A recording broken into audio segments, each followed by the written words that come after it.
학성 스님이 마음 공부하는 이들에게 전하는 말. 만불삼방 제 5부 몸과 마음에 대한 확신 3편 인간의 마음에 대한 이해. 인간의 몸에 대한 이해와 관련해서는 150만여 년 전 불의 사용을 결정적 사건으로 이해해야 한다. 불의 사용은 빛과 열의 활용을 통한 생활 편의의 증진도 있지만 핵심은 음식을 익혀서 먹는 화식의 시작에 있었다. 생식에 비해 화식은 소화 흡수율이 훨씬 높다. 괄목할 만큼 효율적으로 소화 흡수된 영양소는 인간의 뇌를 키웠고 이는 지능의 발달로 이어졌다. 인간은 다른 동물들에 비해 물리적 근력이 훨씬 열세였으나 뇌의 지능으로 인해 먹이 경쟁과 전쟁에서 승리할 수 있었다. 그 결과 인간은 멀지 않아 지구의 주인으로 군림한다. 인간의 지능, 정신, 마음은 뇌에서 발생한다. 사실 인류는 오랫동안 마음이 뇌가 아니라 심장에 깃들어 있다고 믿었다. 한자 문화권에서 마음 심자가 심장을 형용한 그림이라는 것은 누구나 안다. 심장이 뛰면 인지기능이 작동하고 심장이 멈추면 인지기능도 멈추는 것을 보면서 마음이 심장에 있다는 고대인들의 판단은 매우 논리적이라 할 수 있다. 심리가 심장과 깊은 관련이 있음은 아직도 여러 가지로 과학적 연구가 진행 중이다. 그러나 심장이 뛰고 있어도 뇌가 손상되면 인지기능은 멈춘다. 이외에도 인간 정신의 근거가 뇌라는 사실은 이제 실험과 실증으로 충분히 증명되고 있다. 소녀는 인간의 마음이 어떻게 발생하고 작동하고 소실되는지 자세히 알고 싶었다. 마음이 삶을 주도하는 것은 누구도 부정할 수 없다. 그럴수록 마음의 메커니즘, 즉 정신의 작동 원리를 알고 싶었다. 그래야 내 마음을 마음대로 운용할 수 있지 않겠는가. 소녀는 인간 마음이 발생하고 작동하는 뇌에 대해 진지한 공부를 진행했다. 지금까지 종교, 철학, 문학의 주제였던 마음은 이제 자연과학의 연구 방법으로 실증적으로 연구되고 있다. 뇌는 두개골의 내부 기관이다. 등뼈 속 골수와 함께 신경세포들이 뭉쳐 큰 덩어리를 이룬다. 주로 신경세포와 신경섬유로 구성되어 있으며 무수한 혈관 조직들을 삼겹의 뇌막이 둘러싸고 있다. 뇌는 형태와 기능에 따라 대뇌, 소뇌, 사이뇌, 뇌줄기로 나뉜다.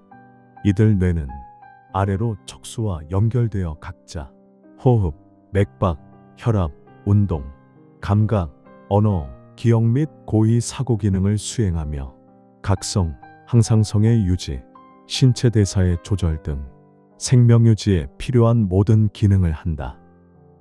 이들 중 대뇌는 뇌의 4분의 3을 차지하는 가장 큰 부분으로서 좌우 2개의 반구로 이루어져 있다.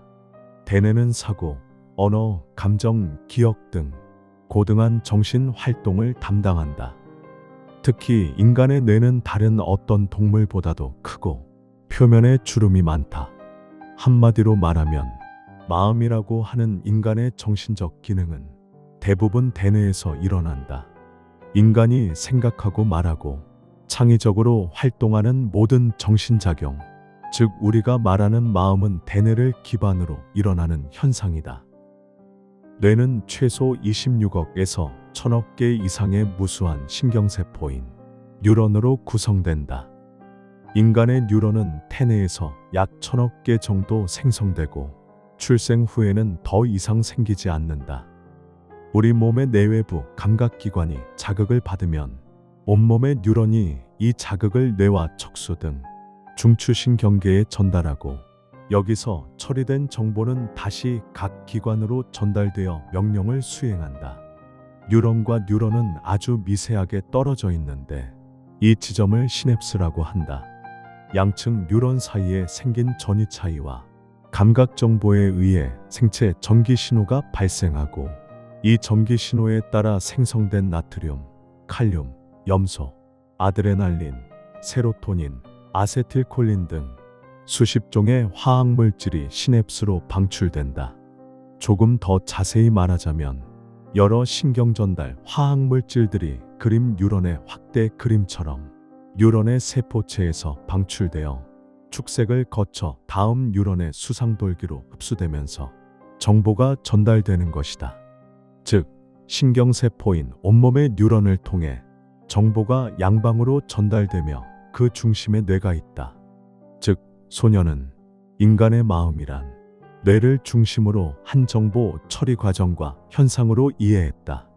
현재까지 정보가 뇌로부터 말단 신경조직까지 얼마나 빨리 오가는지는 아직 정확하게는 측정 불가지만 신체 내에서의 정보 이동 속도는 대략 시속 432km, 초속 120m 정도니까 1초에 뇌에서 발끝까지 대략 100번 이상 오고 가는 정도다. 정말 상상 이상으로 빠른 것이 인간의 정신현상이다.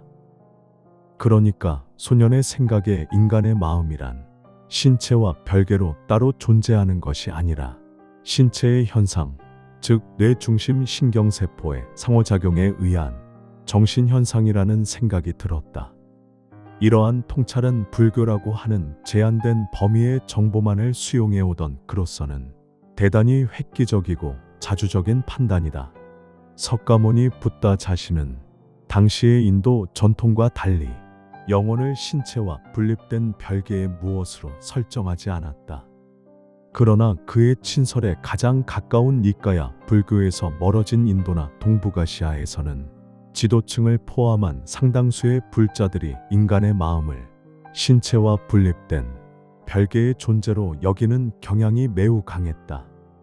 그런 환경 속에서 마음에 관한 통찰에 있어 소년이 석가모니 붓다의 근본 가르침과 현대 과학의 성과와 맥을 같이 하는 통찰을 가졌다는 것은 대단히 놀라운 일이다.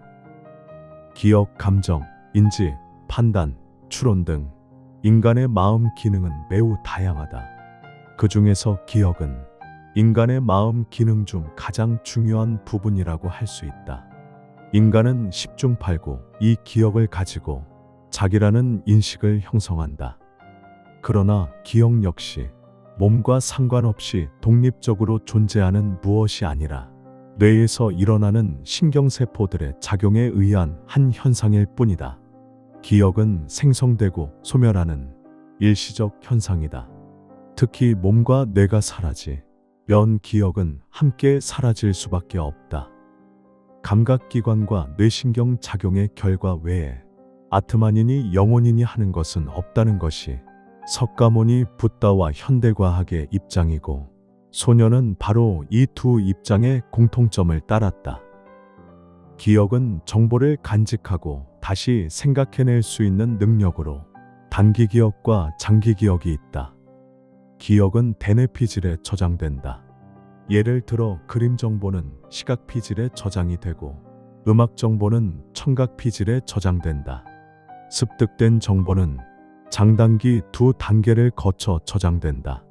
새로 습득한 정보는 단기 기억에 저장되어 몇 초에서 몇 시간 유지되며 이를 복습을 통해 공고화하면 장기 기억에 저장되어 며칠에서 수십 년까지도 저장된다. 최근 발전한 개념으로 작업 기억이 있는데 이는 현재의 감각 정보를 관련된 과거의 지식과 비교하고 조작한 후 이에 근거하여 미래의 행동을 계획할 수 있게 해준다. 인간 마음의 기능 중에 중요 부분으로 감정이 있다. 감정은 분노, 기쁨, 행복, 두려움, 슬픔 등으로서 최근의 뇌과학은 감정도 감각과 뇌신경 작용의 결과임을 실험적으로 밝히고 있다. 아무런 시청각 자극 없이 인위적으로 뇌의 편도체 자극만 가해도 두려움의 감정을 느낀다고 한다. 한편 편도체가 파괴된 동물의 경우 환경 조건과 상관없이 유순해지거나 성욕이 생기는 현상이 나타난다. 인간의 정신현상이 뇌의 신경작용의 결과라는 사실이 뇌과학에 의해 하나둘 밝혀지고 있다. 정자와 난자가 만나 결합하면 두 남녀가 누적해 온 몸과 마음의 모든 정보가 유전자에 담겨 새로운 개체로 전이된다.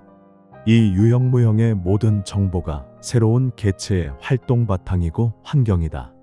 유형의 신체뿐만 아니라 성격, 감정 등 모든 무형의 정신적 경향까지 유전된다.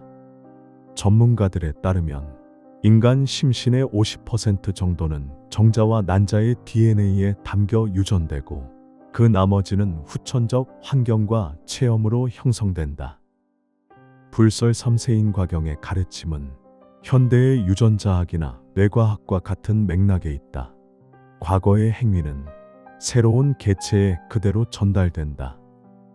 욕지전생사. 전생의 일을 알고 싶은가? 금생수자시. 금생에 받는 것이다. 욕질의 생사. 내생의 일을 알고 싶은가? 금생작자시. 금생에 짓는 것이다.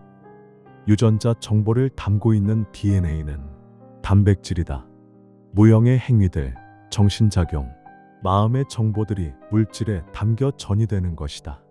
현대의 유전자학은 심신일체를 확실하게 실증한다. 그런데 소녀는 마음의 작용구 기능에서 기억, 인지, 감정, 추론 등의 기능보다도 판단에 주목했다. 만일 과거 유형무형의 유산이 미래로 전이될 때 기계론적으로 전이되기만 한다면 인간은 발전도 퇴보도 없다. 사실 자세히 보면 앞의 경문도 기계론적으로 오독될 수 있다. 마음의 기능과 작용에서 놓칠 수 없는 중요한 점은 바람직하지 못한 과거의 유무형의 정보를 바람직한 미래로 바꾸어 발현되게 만드는 능력과 활동이다. 소녀는 그것을 마음의 판단 능력으로 보았다. 우리 마음에는 분명 판단하고 결단하여 행동으로 옮기는 능력이 있다. 이 능력이야말로 인간을 발전시키거나 새로운 차원으로 전환시키는 동력이다. 모든 인간은 이 판단 능력으로 발전하기도 하고 퇴보하기도 한다. 누구나 발전을 원하겠으나 잘못된 판단을 한다면 퇴보할 수밖에 없다. 소녀는 이 과정에서 자기주도적 판단보다도 붓다의 가르침을 준용해야 한다고 생각했다. 준용한다는 말은 완전히 100% 무조건 따른다는 뜻이 아니라 붓다의 가르침을 기준 삼아 현실과 자신의 구체적 상황을 고려하여 스스로 판단한다는 뜻이다. 만일 이렇게 할 수만 있다면 인간의 과거 정보가 기계론적으로 전이되지 않을 뿐만 아니라 오랜 기간 단단하게 쌓인 부정적 정보들도 한순간에 사라질 수 있다. 이런 생각은 능엄경에서 분명하게 설파되어 있다. 백합적 집죄, 오랜 세월 쌓인 죄업, 일념돈탕제, 한 생각에 없어지니 여화분 고초, 마른 풀이 타버리듯 멸진무유여 남김없이 사라지네. 소녀는 젊은 10대들이 수행을 통해서 자신이 물려받아 쌓아온 부정적 정보와 유산을 한순간에 태워 없애고 긍정적이고 행복한 삶을 살며 다른 이들의 삶도 그렇게 전환시켜주는 인생을 살도록 인도하고 싶었다. 소녀는 이것을 일생의 과제로 차츰 굳혀갔다. 소녀는 뇌과학 공부를 통해서 이것이 실증적으로 가능하리라 생각했다. 소녀는 뇌과학의 성과들을 공부할수록 점점 더 깊이 공감하지 않을 수가 없었다. 인간의 마음에 대한 주장들을 그냥 믿기보다는 실험적, 실증적, 논리적으로 입증된 사실들의 마음이 쏠리는 것은 그에게 아주 자연스러웠다. 그는 이러한 과학의 성과들을 받아들이면서 사람과 자신의 몸과 마음에 대한 이해를 차츰 심화시켜 갔다.